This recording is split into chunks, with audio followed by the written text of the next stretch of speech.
Hello and welcome to this very special episode of Green Shoots.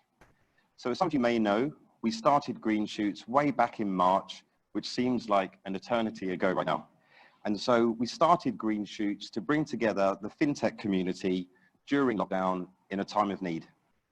Many founders shared with us that whilst they found it easier to connect with their direct teams, mainly through one-to-one Zooms, they felt a disconnect with the broader fintech community. So over the last 6 months, we've run sessions ranging from advice from investors on fundraising and bolstering cash flows, through to advice from founders who've struggled through this period and how they've overcome challenges, right through to cybersecurity experts who shared information about how to protect your business as more processes move online and move remote. And so when we started the Green Shoot series way back in March, we had around, I think it was around 300 viewers, and we've grown that now to 1,500. And this was last month when we had the CEO of DBS Bank, Piyush Gupta, and our very own Swapnadu Mahanti, Chief Fintech Officer of the MAS. And then just last week in this very studio, we announced the global launch of the Singapore Fintech Festival, which will take place in December later this year. And over 5,100 of you joined us from over 87 different countries. So thank you very much for joining us then. And as you can see, we've kept this beautiful studio for this very special Green Shoots episode. And that's because we're delighted to welcome our very own Managing Director from the Monetary Authority of Singapore, MD Ravi Menon. So thank you for joining us today. Thank you, Rebecca. Thank you. So today we're going to talk about the current state of fintech. We'll talk about how you've led through such a global crisis, but most importantly, there's a big announcement that we have to share with the audience today. And to kind of kick things off, since the launch of SFF last week, you talked a lot around this new hybrid format, in particular the digital and physical experiences. And we've had an overwhelming amount of questions, and it's kind of been curiosity from not just the Singaporean or the ASEAN fintech community, but the global fintech community. And they've kind of been centered around the physical component. And so it would be great to hear your take on the physical events that will happen towards the end of this year, and some of the highlights that the audience can really look forward to. Yeah, so this will be quite an interesting phenomenon. And in all honesty, I don't have the full answers of how it's going to look like, because it's a grand experiment that we're all doing together. So the physical component, because of safe distancing and the difficulty of travel and congregation, we're going to have physical events in cities around the world, which would have a stronger local flavor, but at the same time to make sure these physical events are connected to one another through digital means. And so we're trying to get the best of both physical interaction in cities, as well as global connection through digital platforms. So, and that means that if you are in a particular city, you get to hear in person speakers and so on from that part of the world. But at the same time, you can connect with exhibitors from other parts of the world, other cities, who are trying to explain their solutions or their innovations.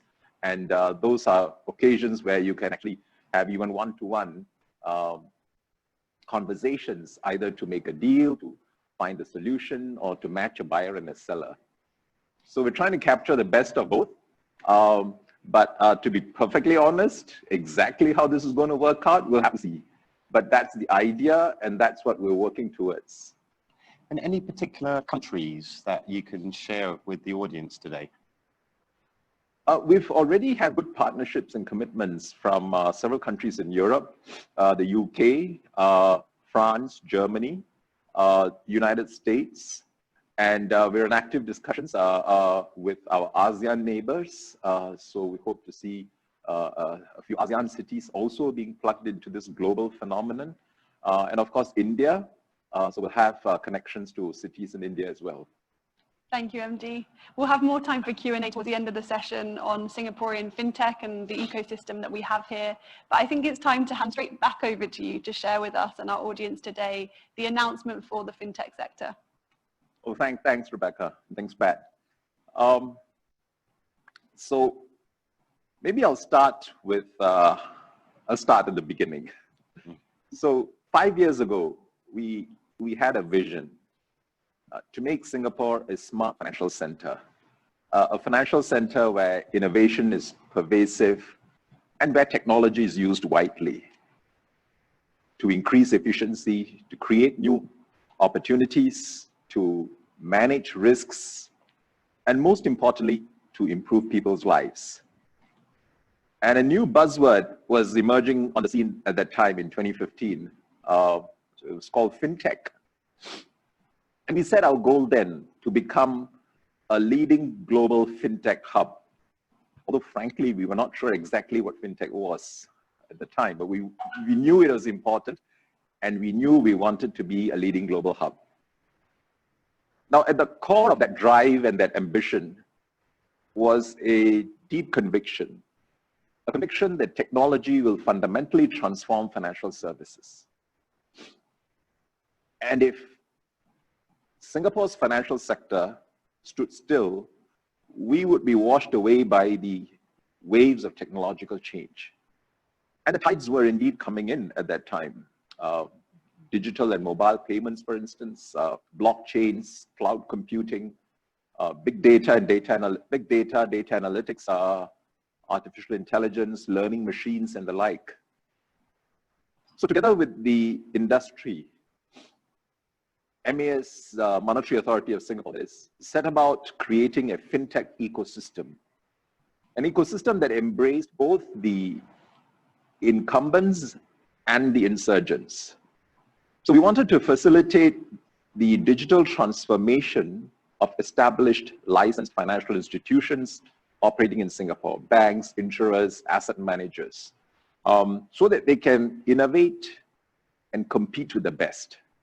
Now, we also wanted to support non-traditional fintech firms, many of them startups, outside the formal financial sector, but who were actually offering new ways to provide financial services. The relationship between the incumbents and the insurgents has been sometimes competitive, but often collaborative. And both elements, I think, have been good for the ecosystem.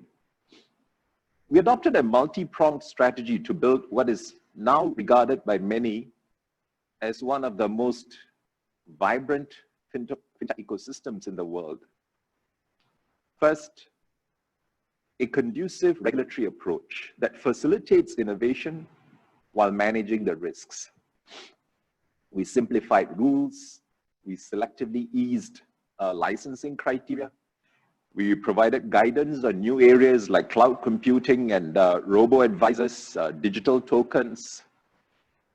We adopted an activity-based regulation, right-sized to the particular risks that particular activities posed. And I think the best expression of this is the Payment Services Act. And of course, we allowed experimentation through regulatory sandboxes. Second, the digital infrastructure that's necessary for the adoption and proliferation of new technologies. What is this digital infrastructure? A few things. First, a 24/7 real-time electronic payment transfer system, a national digital identity, together with a trusted data through MyInfo, which allows seamless online authentication and financial transactions to take place. Digital platforms to connect businesses, financial institutions, and fintech firms. For instance, matching buyers and sellers through, for example, the Business Sans Borders, or matching problem statements with solutions through, for example, the API Exchange or APEX.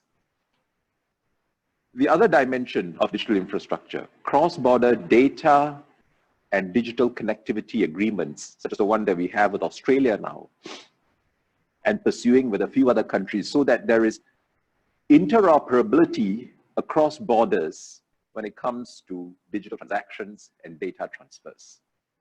And of course, not forgetting Project Ubin, which is a blockchain-based prototype platform for cross-border payments and settlements in different currencies on the same network, which is faster and cheaper than conventional cross-border payments systems. And third, of course, putting our money where our mouth is. So MAS 5 years ago committed 225 million Singapore dollars under the Financial Sector Technology and Innovation Scheme, which we call FSTI, for three purposes: to attract financial institutions to set up their innovation laboratories in Singapore, to catalyze innovative solutions by financial institutions or fintech firms, and three, to fund industry-wide infrastructure for interoperability and seamless services. 5 years have passed. We've now made very good progress, I think, towards our vision of a smart financial center. Singapore is today consistently ranked among the top 3 or top 5 fintech hubs in the world. We now host about 40 innovation labs set up by global banks and insurers, compared to hardly any 5 years ago. Now, these labs have embarked on a variety of innovation projects, 500 innovation projects in total. Just to give 2 examples, DBS Bank's AI chatbot, they call it Jim. It reviews resumes, collects applicants' responses to pre-screening questions, and then conducts psychometric assessments of the profiling of the candidates. BNP Paribas has a digital advisory platform they developed out of the lab here. It's called Be Advised. And this provides recommendations to wealth management clients. And this advice is customized to their individual portfolio preferences, all through the AI advisory engine. Now, the innovation labs that we have funded have created 180 high-value jobs. And approximately 60% of these jobs are held by Singaporeans. More than that, there is valuable learning and capability transfer, helping to build our own local talent pool, working alongside some of the best talents in the world in innovation and technology, and thereby building a pipeline for future leadership roles. Beyond the innovation labs, financial institutions have been employing many more people from across a wide range of tech areas, such as cloud computing, data science, blockchain, distributed ledger, customer journey designing, digital marketing, cybersecurity, all necessary for the digital transformation of financial institutions.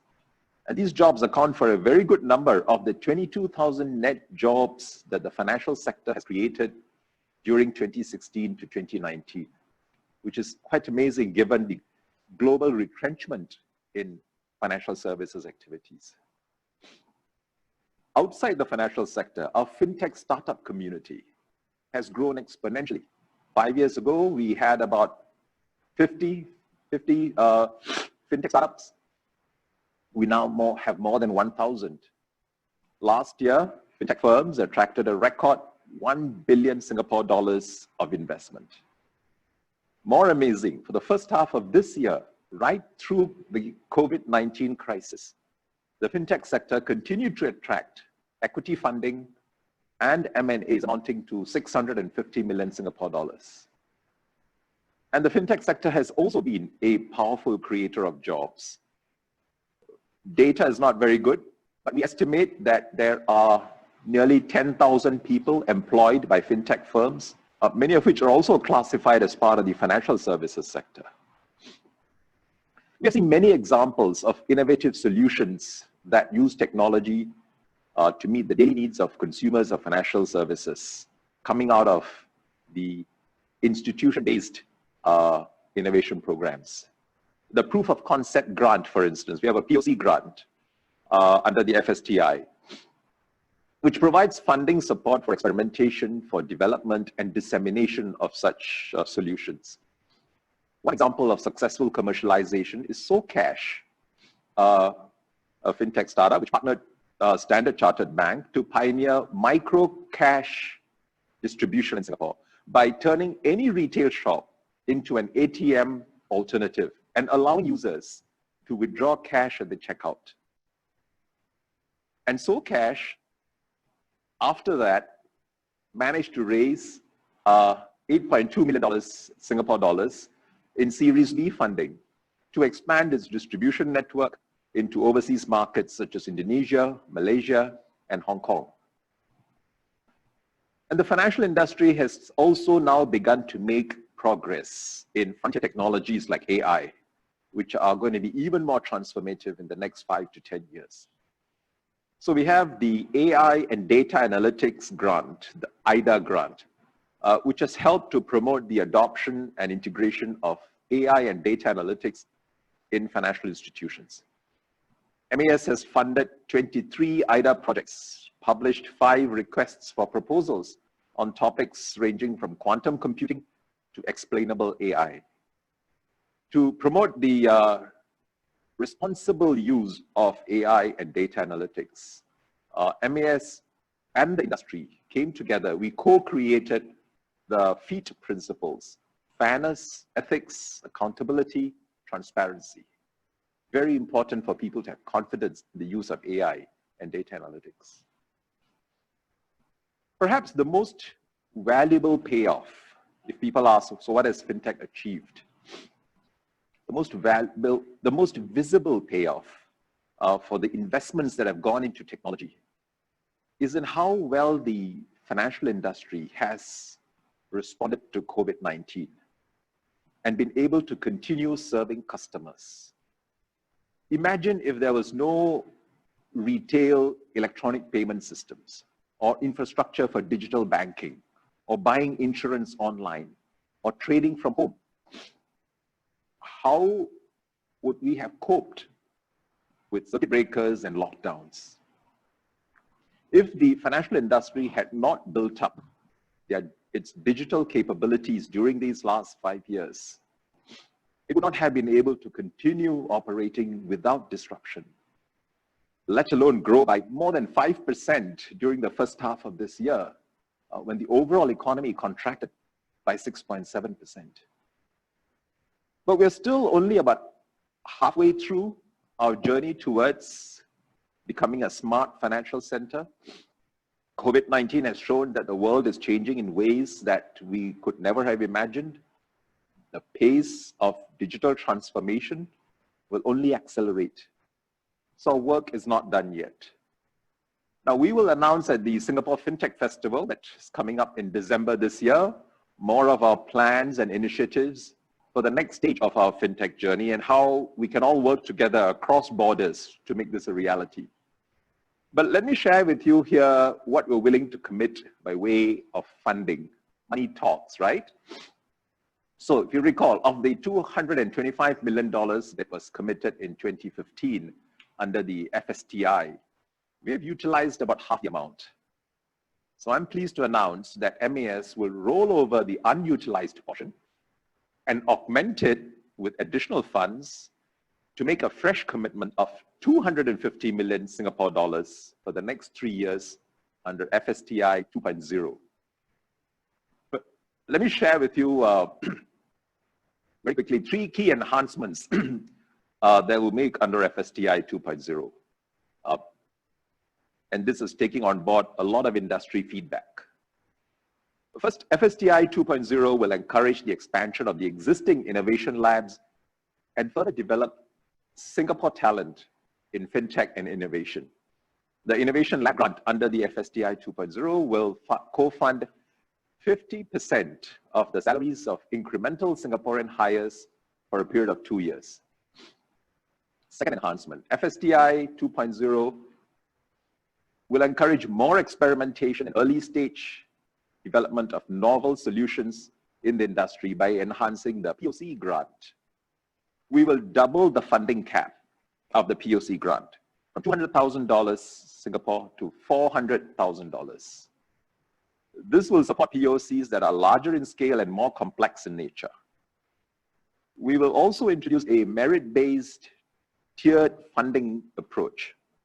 So if your proposal manages to secure a unanimous vote from the evaluation panel, you will have access to 70% funding support up to a quantum cap of 400,000 Singapore dollars. Now, this is enhanced from the current FSTI parameters of 50% funding support up to a quantum cap of $200,000. Third, FSTI 2.0 will seek to accelerate large-scale adoption of AI solutions in the financial industry while supporting workers through the transformation brought about by AI. So first, we'll increase the maximum funding quantum for the IDA grant, the AI and Data Analytics grant, from 1 million Singapore dollars to 1.5 million Singapore dollars per AI project. We will introduce a new IDA Lite track to support financial institutions who are adopting AI solutions that are already existing in the market. And very importantly, we will require all IDA applicants to work with the Institute of Banking and Finance to actively look out for those workers who might be at risk from the adoption of AI, and to develop a training plan to keep them employable, to give them new skills so that they can continue to work and contribute. To sum up, the enhanced FSTI 2.0 renews and anchors MAS's resolve to support the financial industry in its journey. It's a journey of continued innovation and experimentation, deepening our local talent pool in new technologies, and most important, better serving our societies here in Singapore and across the world. Thank you very much. Thanks, MD. And, you know, it clearly has been an incredible journey in such a short space of time. You must be very, very proud. I am. and also humbled at the same time with just seeing how a whole community of entrepreneurs, bankers, regulators, so many people have come together to create what we now see before us in just a short span of 5 years. I definitely think there's been a lot of heroes around the community across that ecosystem, and it's definitely heartwarming. And so one of the things we'd like to do now is open the floor for questions. And so we'd like to invite the audience to submit your questions in the Q&A functionality. And we'll try and get through as many of those in the next kind of 30 minutes or so. And so while we wait for those questions to come in, MD, I've got one personal question. So a lot of founders and fintechs have gone through a number of challenges over the last few months. And, you know, could you share what some of these challenges that you're seeing from your perspective? And, you know, how do you think some of these founders can overcome them? Yeah. So when COVID-19 crisis hit, this was one of my big concerns. Of course, there are lots of concerns as a central banker and regulator about the overall economy and such. But, you know, as I said earlier on, it was painstaking work to build up this fintech ecosystem over the last 5 years. And we have now about 1,000 fintech firms and startups, very vibrant. And it will be a tragedy if, you know, they folded because they couldn't get funding, because they couldn't connect with customers or provide their solutions. And even more tragic if the capabilities that came together dissipated. So we've been in very close touch. Our fintech team has been very good on this. They've been in very close touch. And the Green Shoot series, I think, is a wonderful platform to keep the community connected, share with one another the challenges we're facing, especially on funding and financing, keeping afloat. What are some of the things that we could do together to tide over this period? So I think that has been quite encouraging. We know it has not been easy, and several founders have been struggling to keep the business going.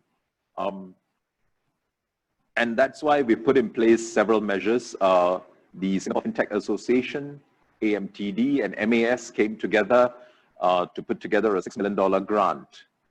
And this has got two components: the business support program, which provides grants and funding for fintechs to meet their working capital requirements, to pay their salaries, keep the lights on, basically. That's been fully subscribed. So it's been fully utilized within a very short period after announcement. So it shows the challenges that many of them are facing. And I think about 200 fintech firms have taken on. That's about 1 out of 5 of fintechs have taken up the grant. And we'll have to see as the crisis proceeds how we can continue to support them.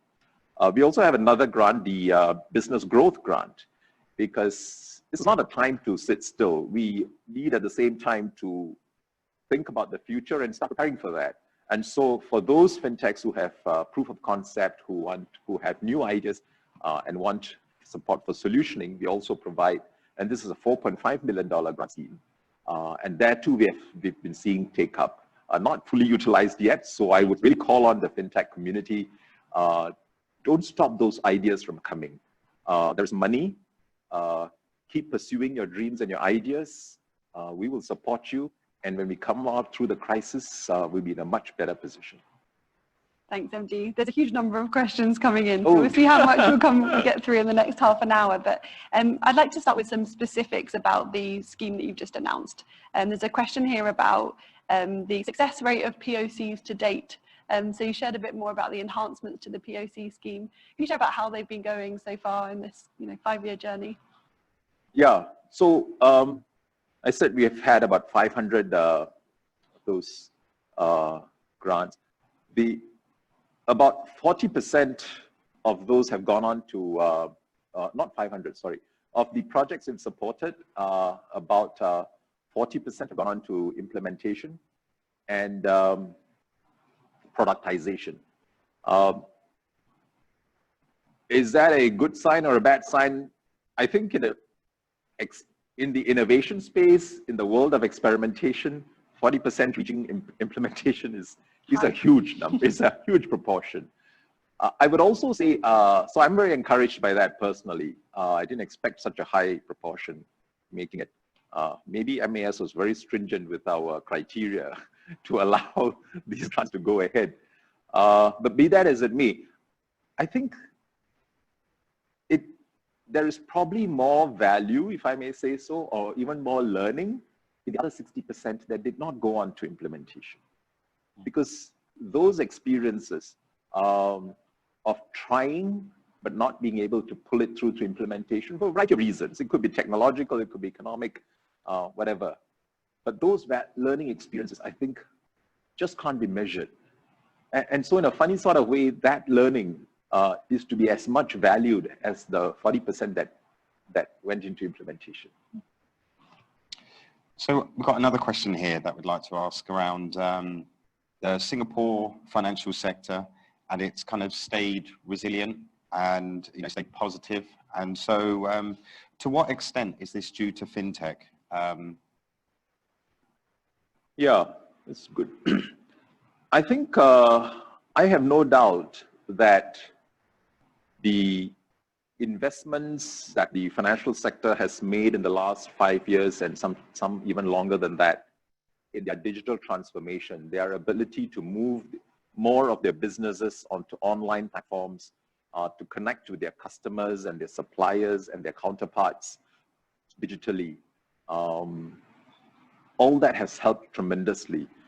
I mean, COVID-19 has, in a sense, sharpened the divide between those activities, those industries, those enterprises that thrive on digital platforms, are able to continue serving customers through digital means, from those that for a variety of reasons can't. Either they've not adopted the technology, or the nature of their business doesn't allow. And you do need face-to-face interaction. So I was quite struck by the operational resilience of financial institutions. that when we all had to start working from home, I was deeply worried about operational lapses, technology breakdowns, because, you know, a VPN, from VPN bandwidth to a variety of cybersecurity resilience and defenses, the whole environment is not set up that way. And of course, during the first 2 or 3 weeks, there was quite a bit of teething problems. I was quite pleasantly surprised at how well the financial industry here in Singapore and in other parts of the world adapted to working from home, remote working, and still continuing business. Yeah. Cross-border business was unaffected. Wholesale banking was unaffected. And serving the customers, well, with a bit of effort to get people on board, digital channels to encourage and educate them, and removing some of the anxieties, they were able to take off. Which is why I think, you know, very unusually, the financial sector continued to grow in the first half of the year when the rest of the economy was contracting. Of course, I don't expect this to continue at the same rate anyway in the second half. I think finance ultimately has to serve the real economy. If the real economy is in a slump, financial sector activity will also moderate. And we've already seen that happening in credit growth and other businesses. So I do expect much lower growth in the second half. But again, we should look at the glass as half full, because, you know, it could have been so much worse. If this had happened 10 years ago, I'm not sure how the financial sector would have been able to adapt and operate. So I think those investments in technology, those investments in people who are skilled to offer these solutions and services, I think it's paid off handsomely. Speaking of people, there's a few questions that have come in here around young talent and how MAS plans to engage with students, both at universities and polys here. Can you talk a bit more about the plans for how you're bringing students into the world of fintech?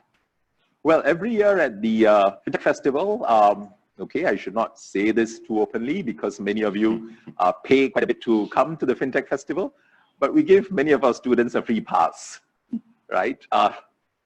And this is really to expose them to the wonderful world of technology and innovation. And large numbers of students do come for the Fintech Festival and soak in the excitement and enthusiasm of innovation.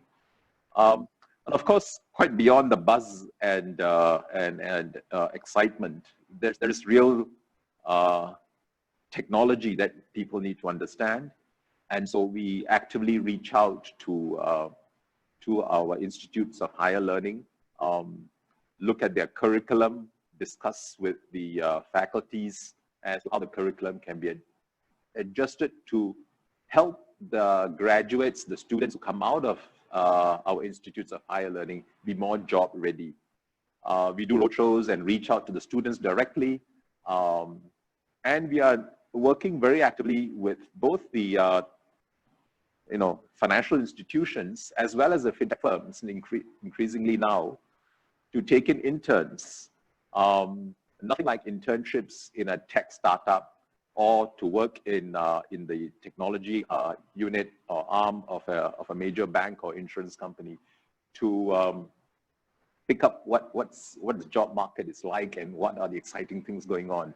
It's both educational as well as inspiring. And during this period, of course, the Singapore government has put in place the SG United traineeship scheme, where we are funding for students who are newly graduated, and we don't expect them to land a job within a week or so under the current climate, but to arrange traineeships, attachments, and the like, where they get a taste of what it is to work, so that when the situation improves, they could actually take that up as permanent or move on to something, but in a very informed way. And we're making a concerted effort on the part of MAS to get many of these people into technology-related areas, and particular fintech, so that we build up a talent pool early during this, let's say, downtime when economic activity is slower, but use this time productively to build up skills, instincts, and capabilities for the future. So there's been a lot of questions and statements coming through in the Q&A here around, congratulating MAS and congratulating yourself. And there's two questions I want to kind of amalgamate, if I can. And the first is, from your perspective, what are some of the key milestones on the fintech journey so far? So maybe this year, and if I'm kind of trying to cutely amalgamate these questions, there's also one about what your thoughts are, in the future. So what's in store for the future of fintech post COVID-19 or co-COVID-19, as you've been talking about recently? Okay, it'd be hard to pick milestones. I would say taking the 5-year period, something we embarked on early in that 5-year period and kind of wrapped up the pilot would be Project Ubin, which I mentioned earlier in my remarks. That was born out of a deep desire to solve a very painful problem, cross-border payments and settlements. It started when a few of us were wondering, why is it so much cheaper and faster to make an international telephone call, free in most cases, but why is making an international payment so difficult, so clumsy, so clunky, right, and expensive? And it is actually the less well-off people who are migrant labor. For instance, in Asia, we have a large migrant workforce working in other countries around the region. In Singapore, we ourselves have a large migrant workforce. And they send money back to their villages, to their homes and loved ones. And if they went through the formal banking system, the cross-border banking system, the correspondent banking network, it is just so expensive and slow. The money doesn't get to them in time. A slice of it gets taken away, not because the banks are grabbing it, it's just the inefficiency of the system as a whole. And sometimes it's just not secure enough. And so we said, this is a problem we need to solve. It'll help small and medium enterprises. It'll help the lower income, and it'll be good for economy all around. If we can send a simple thing as send money cheaply, in real time, instantly settled at zero cost. Now that's a tall order. I'm not sure if we can actually pull that off, but you aim for the moon and see if you can get there. And that is what Project Ubin is about. It is to use blockchain technology so that you get around the problem of the need to have a central party to verify transactions. And we did this through 5 phases, if I recall, over the last 5 years. And in the final phase, we were able to do this in different currencies on a single platform. We collaborated with the Bank of Canada, who have a similar pilot platform, Project Jesper. And we worked also with the Bank of England. I think we have largely solved the core technology issues. Now we've got to see if you can make this economically viable. Is it scalable? So in the last phase, we actually invited private sector participation through solutions and so on. So, and internationally, I think if you look at the Bank for International Settlements and other leading agencies, they all acknowledge we need to solve the cross-border payments. It's a hygiene factor for a digital economy. For a digitally connected global economy, the simple act of authenticating yourself, making a payment, settling that payment, clearing and settling that payment is a very basic thing. Then you can talk about e-commerce and transactions and other stuff. So if we can solve that problem, we haven't solved it yet, but I think if you ask for a milestone that is noteworthy, I think that was one. It's also put Singapore on the global map, because I think it has attracted a great deal of interest. Every year at the Singapore Fintech Festival, the Project Ubin booth is one of the most popular with not just banks and fintech firms, but other central banks and regulators also very interested to see how we can solve this problem together. You asked about the second part of the question, about the future, right? Yes. I think two things are going to be quite interesting. I mentioned artificial intelligence earlier on. AI, compared to many of the other technologies that we are using in financial services, is still in some form of infancy. I mean, in terms of pervasive adoption. I mean, the human brain is not an easy thing to beat. And so I think this will take some time, but the advances that are being made are very impressive. And I think we're going to see more adoption of AI in financial services, which I think will be as transformative as what we've seen through digital technologies and now distributed ledgers. And the other big change, I think, will be the impact of 5G. So 5G is going to just make things so much faster in terms of processing, in terms of downloads and so on. So it's not that you can download Gone with the Wind in a couple of seconds. It's more than that. It's firstly, if you look at distributed ledgers, it will solve many of the DLT's problems or challenges today in terms of speed and agility and execution. It will make data analytics and artificial intelligence work better. So 5G is like a horizontal enabler for many of the existing technologies to work much faster, better, and more effectively. And we're on the cusp of widespread adoption of 5G across many countries. Many countries have plans to have, quite pervasive 5G implementation over the next 1 to 2 years. COVID-19, I think, has delayed some of that, perhaps. But I think once that is in place, it's going to change financial services quite dramatically.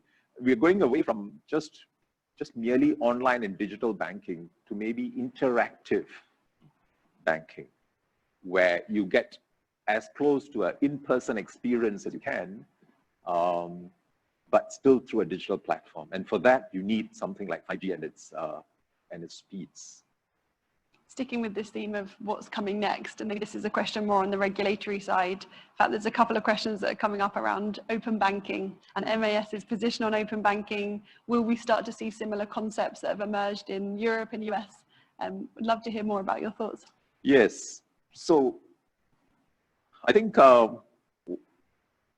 one of the main outcomes of the technological advances we're seeing is that services are increasingly becoming integrated and packaged together, because that's what the customer wants. No customer wants a housing loan for his own sake. They want a house. So I think what we're seeing is this integration, which then goes beyond the financial services sector. Open banking is a concept where non-bank players can offer some of these solutions as part of a bundle of services, provided the customer gives consent. So it's been done in Europe, it's been done in the UK.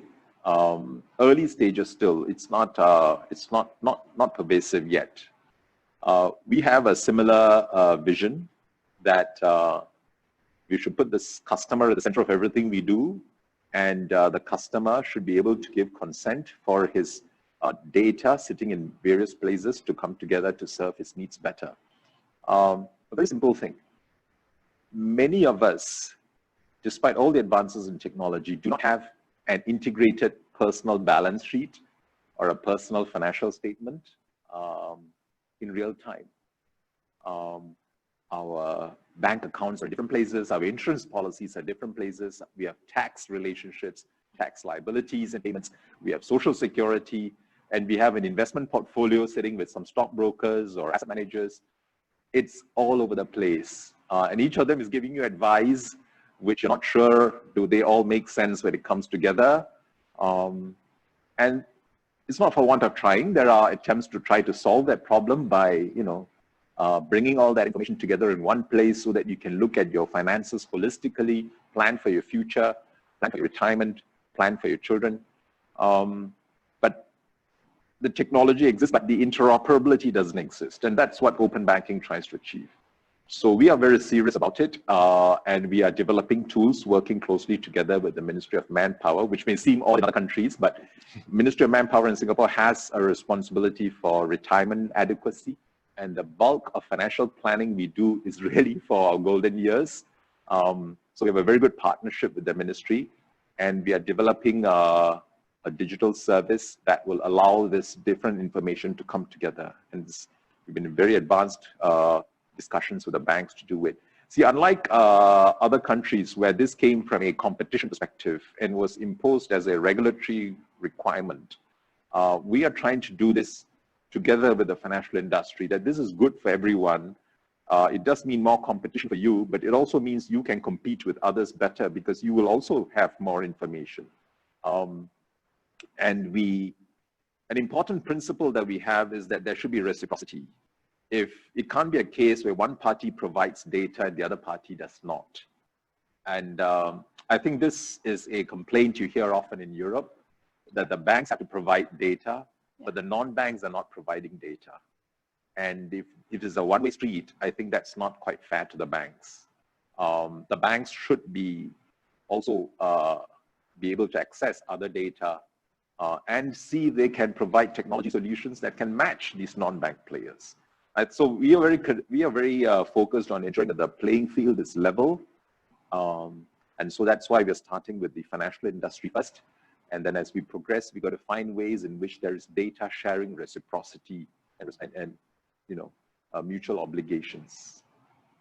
Yeah, no, that's really good to hear, because clearly we're seeing a lot of challenges coming in Europe from open banking as is, and thinking longer term and how you get those players and different parts of the industry involved, I think it makes a big difference. And so I just want to switch gears slightly, but kind of related. How is MAS working with other financial regulators in the region to kind of help fintechs to kind of scale up regionally? Because that's something that we and the whole region depends on, fintechs kind of conversing across different borders. Yes. So we have several bilateral interactions and collaborations. It's not yet on a multilateral basis, but as with all these things, they always start with bilateral, and then you start plurilateralizing it.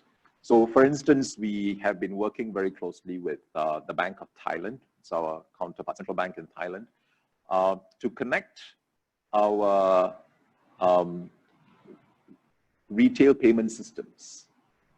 And today in both our countries, we can make a payment to another person just using our mobile phone and that person's mobile number. Or we can make a payment to a company to pay a bill by using the unique entity identifier for that company and our mobile phone. And it's just 3 clicks and the money goes directly into the bank account. Thailand has a similar scheme. I think about a dozen or 20 countries in the world have something like that. Why can't we connect it? And so we said, there's so much interaction and mutual between Singapore and Thailand.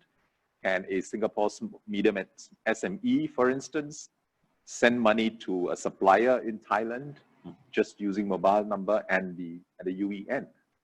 Or can I send to my Thai friend money in the same way?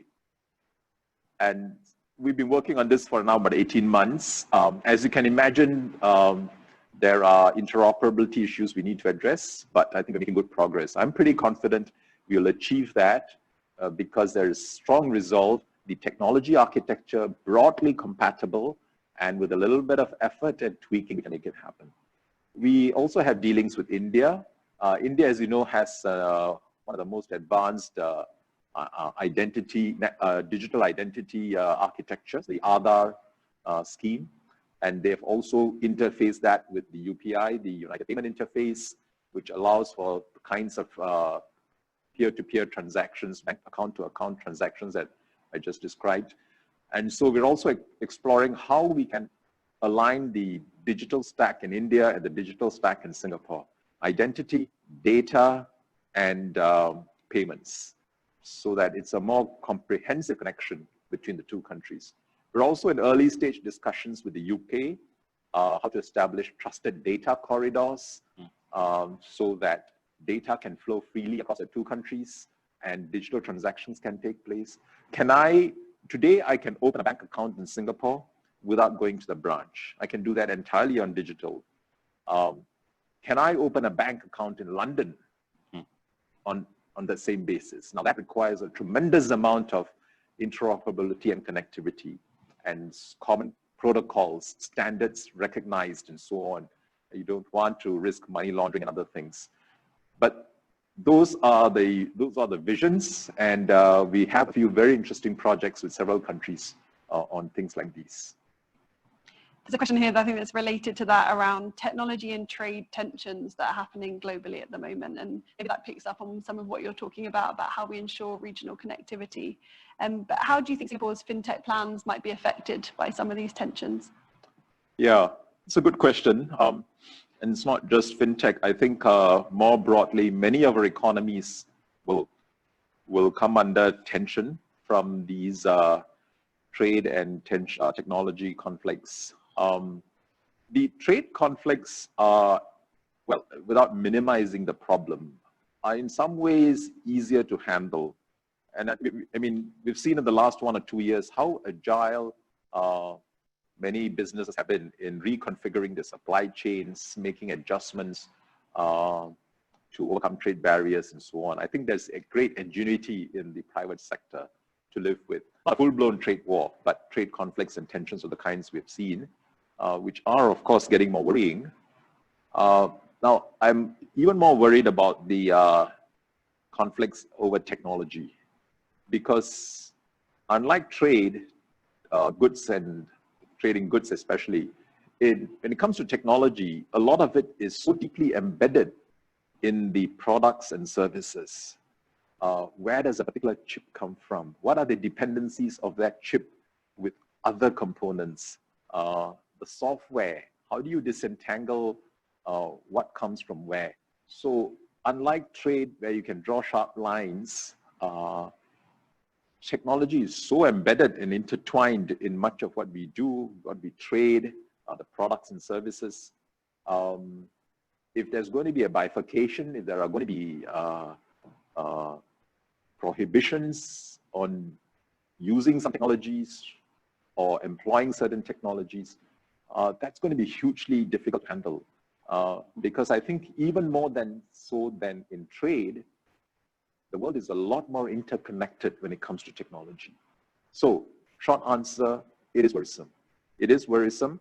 I think the last thing we can afford is a bifurcation in technology across the world, because technology thrives on connectedness, on interoperability, and we'll all be the loser for it.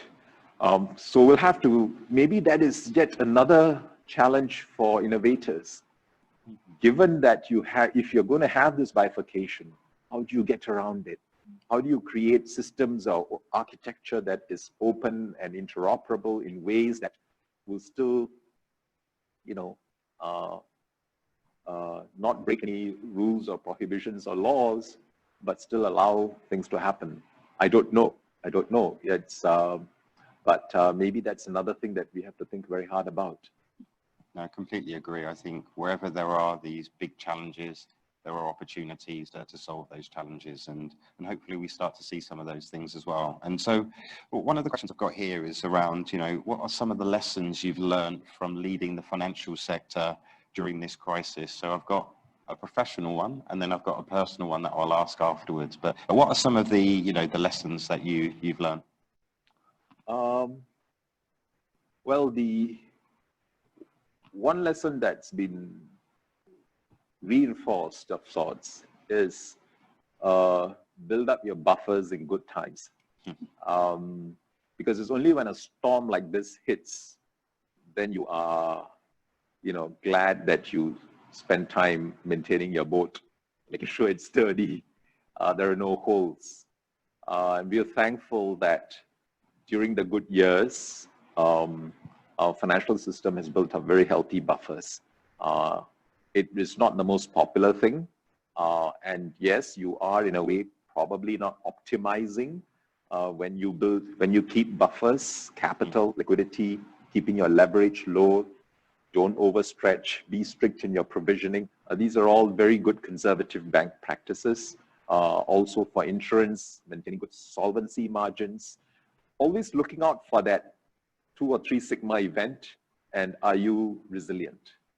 So sustainability and resilience I think have emerged as two very important values that a crisis like this, brings to the fore.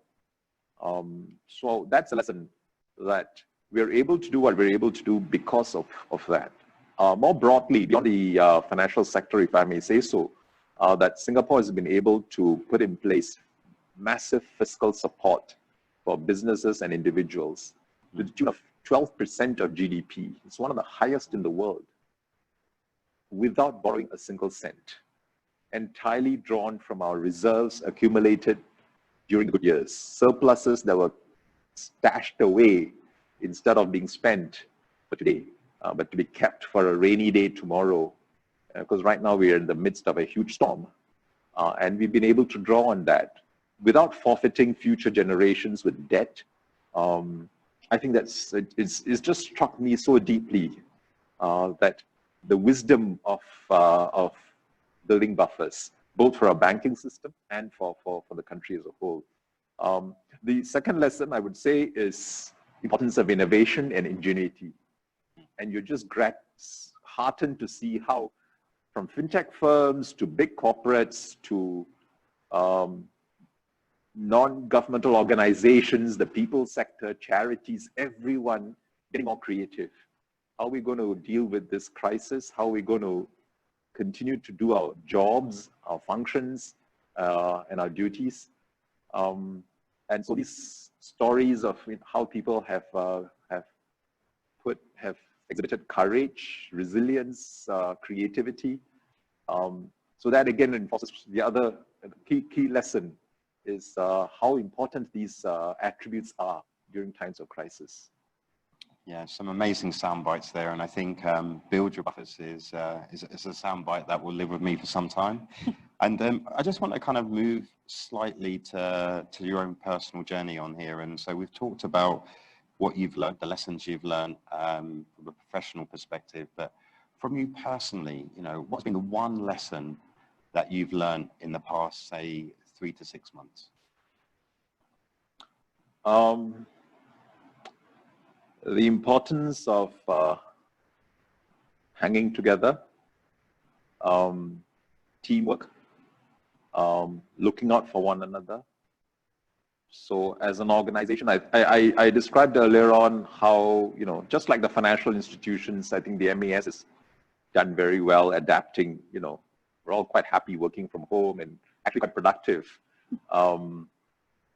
And I think we've kind of solved the technology problem there, and have shown that we're resilient.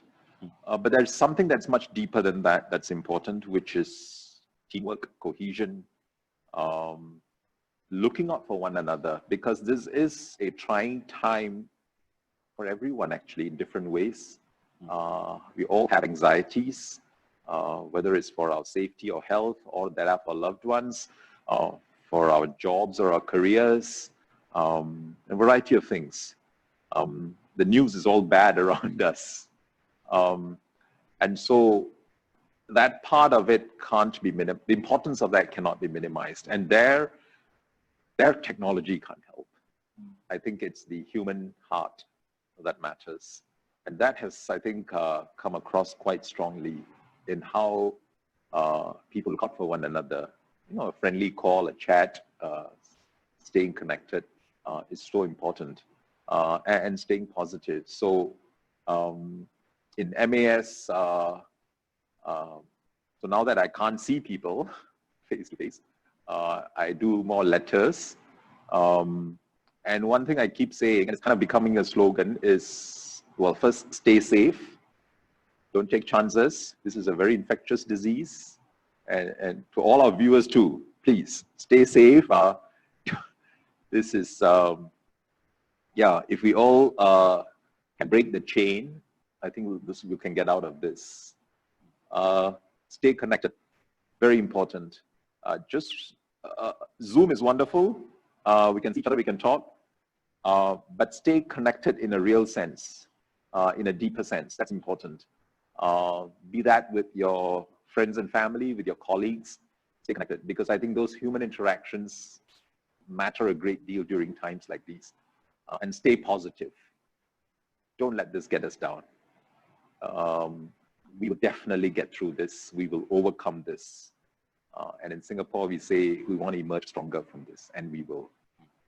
You've teed yourself up nicely there for our final question, which is your green shoot story. Oh. So this is something we've asked over the last 6 months, every speaker that's come and joined us, for their one positive news story, which might be financial services, it might be fintech, personal, professional. I don't think we've actually shared our stories along the journey. Oh, yeah. Mine is a group of VCs in San Francisco that came together during lockdown and built a digital version of Silicon Valley, Stay Home Valley, that enabled them to form relationships and connections in the way that they would have done physically but now have to do digitally. And for me, that's a great inspiration for what we're hoping to achieve in December with the Singapore Fintech Festival. But please, MD, tell us your green shoot story to finish the session. Okay.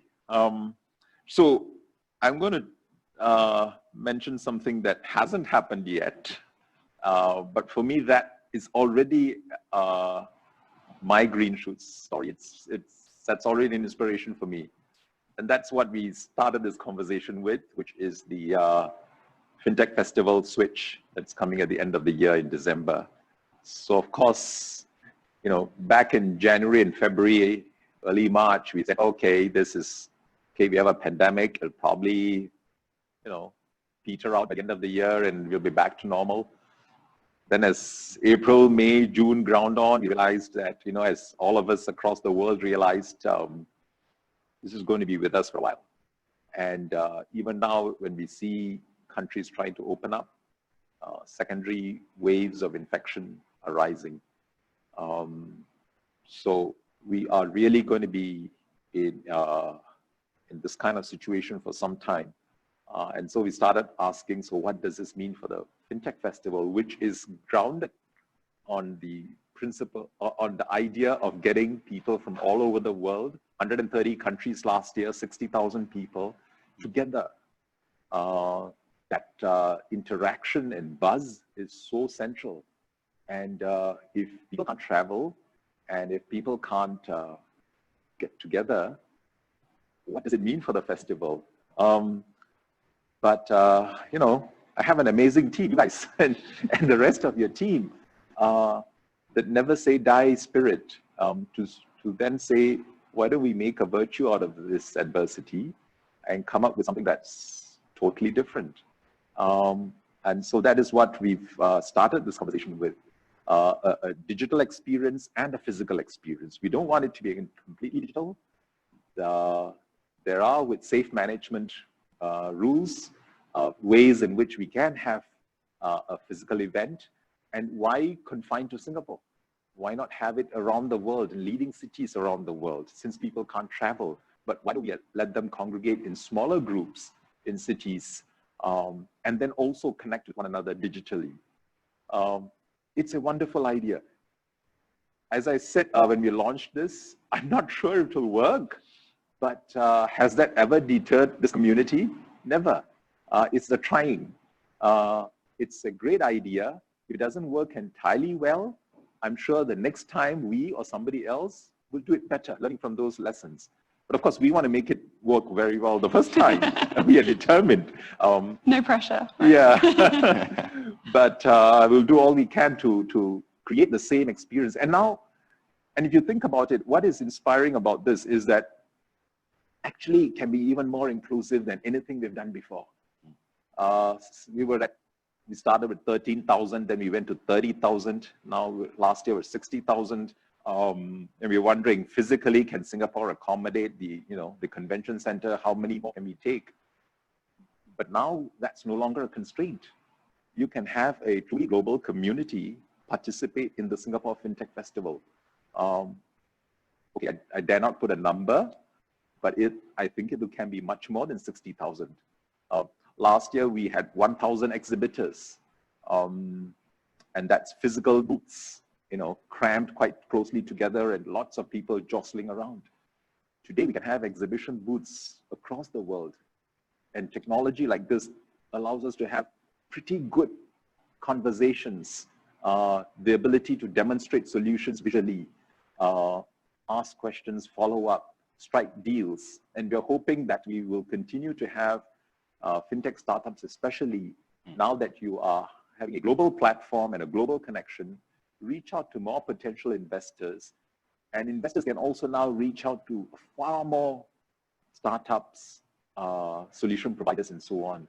And so their investment universe is just expanded because we are creating this platform where everybody will come together. So if you think about it, even without it happening, the idea of it itself, I think, is tremendous. And I think this is going to change the way many of these events like these are done in future. This is truly transformative. And I'm really proud that our team, together with the industry and the ecosystem, has the boldness of vision and audacity to try something like this. That's beautiful. Thank you so much for your honesty and for your insight today. This has been a brilliant session. And thank you to our audience for joining and dialing in. You should be shortly seeing on your screen some QR codes so that you can see more details about next week's Green Shoots episode and upcoming sessions. But in the words of our MD, Ravi Menon, stay safe, stay connected, and stay positive. Thank you again for joining us. See you soon. Thank you.